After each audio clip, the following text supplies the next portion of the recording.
بدشگونی کی کوئی حقیقت نہیں ہے. جب کوئی دل میں وہم آئے، کوئی کمزوری آئے، تو ایک دعا تو پہلے میں نے عرض کی آپ سے، ٹھیک ہے، جو آپ صلی اللہ علیہ وآلہ وسلم نے احمد قرشی نامی صحابی کو بیان کی، سکھائی، اور ابو داؤد کی اس کی روایت ہے.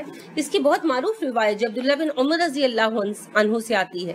آپ صلی اللہ علیہ وآلہ وسلم نے ارشاد فرمایا، جسے بدشگونی نے کسی کام سے واپس کر دیا اس نے شرک کیا. یعنی گھر سے باہر نکلے، کالی بلی رستہ کاٹ گئی تو واپس لوٹ آئے، یا پیچھے سے کسی نے آواز دے دی تو واپس لوٹ آئے، یا پرندہ دیکھ کر اڑ گیا ان کو یا خود اڑا دیا اور وہ بائیں چلا گیا تو واپس لوٹ آئے کہ نحس کام ہے. تو آپ صلی اللہ علیہ وسلم نے فرمایا، جسے بدشگونی نے کسی کام سے واپس کر دیا تو اس نے شرک کیا. صحابہ نے عرض کیا، اللہ کے نبی صلی اللہ علیہ وسلم، جو بدشگونی کا شکار ہو ہی جائے تو کیا کفارہ ادا کرے؟ یعنی اگر کبھی ہو جائے، یہ کمزوری لاحق ہو جائے، یا کبھی ماضی میں ہم کر چکے ہیں، تو پھر ہم اس کے لیے کیا کریں؟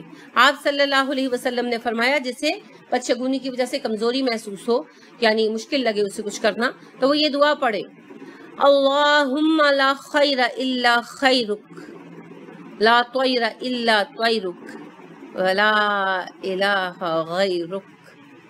کیا خوبصورت دعا، سبحان اللہ.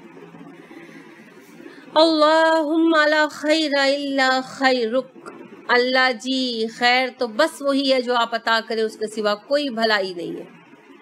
لا طیر الا طیرک، اور کوئی نحوست نہیں ہے مگر یہ کہ آپ ہی کوئی مصیبت ورگے مقدر کر دے. ولا الہ غیرک، آپ کے سوا کوئی الہ نہیں ہے. جب کوئی ہے ہی نہیں تو وہ مجھ پر نحوست یا خیر کہاں سے اتار سکتا ہے؟ اب اس کا پڑھنا ایک طرف تو اسی بدشگونی کے مان لینے کا، وقتی طور پر اگر کبھی مان لیا، ماضی میں کبھی آپ نے ایسا کیا ہو کہ سفر سے بچنے کے لیے صدقے بانٹے ہوں، تو یہ کمزوری ہے نا بدشگونی کے حوالے سے، تو اس کا کفارہ بھی ہے، اور یہ دعا تقویت بھی عطا کرے گی. اس کا مفہوم سمجھ کر پڑھیں گے، دل کے حوصلے کو دو چند کر دے گی، مورال آپ کا بڑھ جائے گا. وہ جیسے جوان ہوتے ہیں نا فوج پر، تو ان سے ان کے لیڈرز جو ہیں، ان کے کمانڈرز جو ہیں، وہ پوچھتے ہیں جوان مورال، تو وہ کہتے ہیں اسکائی ہائی سر، آسمان جتنا بلند ہے سر. تو آپ کا بھی مورال اسکائی ہائی ہو جائے گا اگر آپ اس کو فہم کے ساتھ پڑھیں گے. اتنی خوبصورت دعا ہے، یقین کیجئے کہ براہ راست دل پہ اثر کرتی ہے. اللہم لا خیر الا خیرک، لا طیر الا طیرک، ولا الہ غیرک.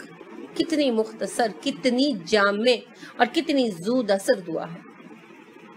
کاش آپ اس پر عمل فرما کر دیکھیں. اسے مسند احمد نے روایت کیا، جلد 2 صفحہ نمبر 220. امام البانی نے روایت کیا، حدیث کا نمبر 1065 ہے، سلسلہ احادیث صحیحہ. تو آپ صلی اللہ علیہ وآلہ وسلم نے بہت بڑا اجر بیان کیا ان لوگوں کا جو بدشگونی نہ کریں. تو ایک طویل حدیث ہے جس کا میں آپ کو ایک حصہ سنا رہی ہوں. بخاری کی حدیث ہے، اس کا نمبر 704 ہے، 3 جلد کی. عبداللہ بن عباس کہتے ہیں کہ خواب میں رسول اکرم صلی اللہ علیہ وسلم نے بیان کیا کہ مجھے ساری امتیں دکھائی گئی. تو آخر میں مجھے ایک بہت بڑی جماعت دکھائی گئی جس نے آسمان کا کنارہ ڈھانپ لیا تھا، یعنی کہ آسمان کے کناروں تک پہنچ گئی تھی. فرشتوں نے کہا یہ آپ کی امت ہے، اور آپ کی امت میں 70,000 آدمی ایسے ہیں جو بے حساب جنت میں جائیں گے، بے حساب جنت میں جائیں گے. اس کے بعد لوگ اٹھ گئے، یعنی آپ صلی اللہ علیہ وسلم نے لیکچر اپنا کمپلیٹ کر لیا. لوگ اٹھ گئے اور آپس میں اس معاملے پر گفتگو کرنے لگے کہ ہم تو کفر و شرک کی حالت میں پیدا ہوئے، پھر اس کے بعد اللہ اور رسول پر ایمان لائے، تو یہ 70,000 بے حساب بخشے جانے والے لوگ یقیناً ہماری اولادوں میں سے ہوں گے جو کہ پیدائشی مسلمان ہوں گے. یہ بات جب نبی اکرم صلی اللہ علیہ وسلم تک پہنچی تو آپ صلی اللہ علیہ وسلم نے فرمایا، نہیں، یہ 70,000 لوگ وہ ہیں جو بدشگونی نہیں لیتے، داغ نہیں لگاتے، منتر نہیں پڑھتے علاج کے لیے، بلکہ اپنے رب پر بھروسہ کرتے ہیں. یعنی غیر شرعی دم وغیرہ نہیں کرتے، الٹے سیدھے ٹونے ٹوٹکے نہیں کرتے، اور داغ نہیں لگاتے، مطلب کہ داغ کے ذریعے علاج نہیں کرواتے. پرانے زمانے میں ہوتا تھا، اب تو خیر یہ تقریباً ختم ہو گیا ہے. پرانے زمانے میں جب اینٹی بایوٹک نہیں ہوتا تھا تو خون کو روکنے کے لیے اور جسم کو زخموں کو جم سے پاک کرنے کے لیے لوہا گرم کر کے داغ دے دیا جاتا تھا. تو اس سے ایک تو خون کا بہاؤ رک جاتا تھا، اور دوسرا جو ہے اینٹی سیپٹک تو کوئی چیز نہیں تھی، اینٹی بایوٹک کوئی چیز نہیں تھی، تو اس کی وجہ سے جو ہے نا وہ پھر جرمز جو ہیں وہ اس سے کسی حد تک بچا جا سکتا تھا. تو آپ کو پتہ ہے سیکنڈ ورلڈ وار میں جو ہے وہ پینسلین جب ایجاد ہوئی تو تب جا کر اس مسئلے کا حل بنا اللہ کے فضل سے.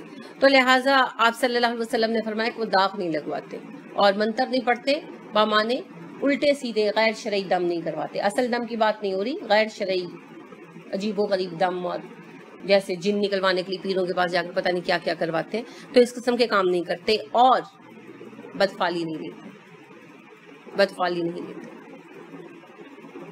آپ سوچیے 70,000 ایسے لوگ، آپ بھی ان میں سے ایک ہو سکتے ہیں. لہٰذا ان چیزوں کا ترک کر دینا بے حد ضروری ہے. جو یہ سب کچھ نہیں کرتا وہ ان 70,000 لوگوں میں سے ہو سکتا ہے جو بے حساب جنت میں جائیں گے. یہ اجر ہے اللہ پر اعتماد کرنے کا، اللہ رب کریم پر بھروسہ کرنے کا. تو دیکھیے وقت سارے یکساں ہیں، جیسا کہ میں نے آپ کے سامنے حدیث بیان کی کہ اللہ رب کریم نے کیا ارشاد فرمایا بتائیے. آدم کا بیٹا مجھے گالی دیتا ہے. قال اللہ تعالی، اللہ ارشاد فرماتے ہیں یوزینی ابن آدم، آدم کا بیٹا ابن آدم مجھے اذیت دیتا ہے. یسب الدہر، کیونکہ وہ زمانے کو برا بھلا کہتا ہے، گالیاں دیتا ہے. وَأَنَا الدَّهْرُ، زمانہ تو میں ہوں. بِيَدِ الْأَمْرُ، سب احکامات سب اختیار میرے ہاتھ میں ہے. اقلب اللیل والنہار، میں دن اور رات کو بدلتا ہوں. بخاری کی حدیث ہے، 7491 نمبر ہے، دہرا رہی ہوں میں.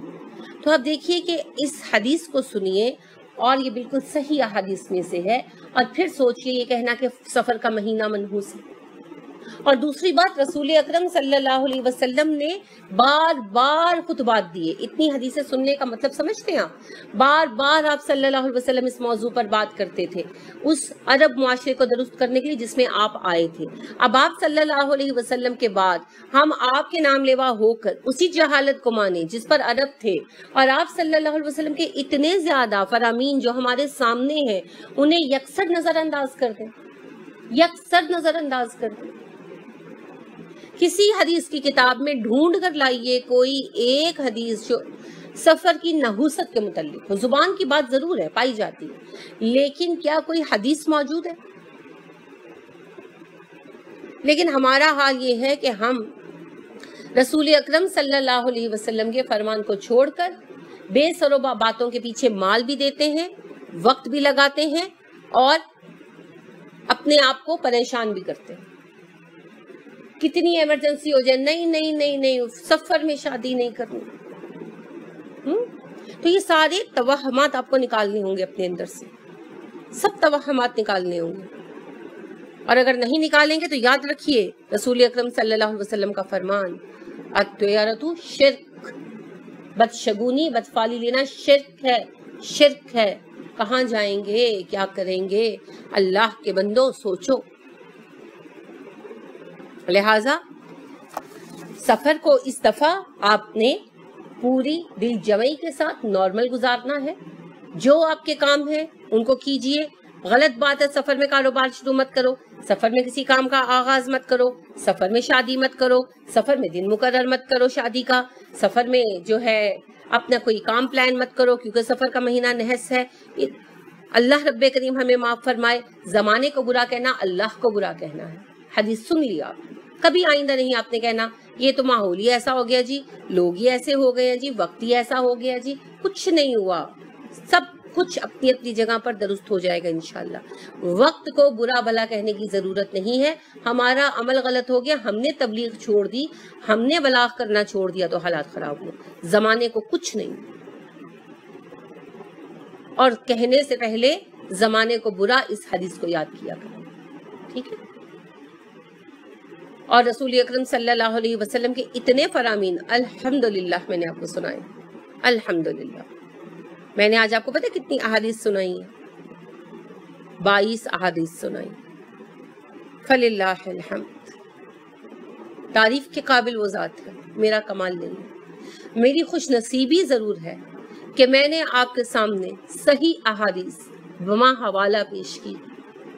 بہت لوگ بہت کام کر رہے ہیں، بہت کر رہے ہیں، لیکن صحیح علم بہت کم جگہوں پر میسر ہے، اور آپ بھی خوش نصیب ہیں کہ آپ نے صحیح احادیث سنی، اور ایک نہیں سنی، دو نہیں سنی، 22 سنی، اور یہ 22 حدیثیں ہیں جن کی اگر میں روایات کے حوالے سے آپ کو بیان کرتی تو یہ 45 بنتی یا 50 بنتی۔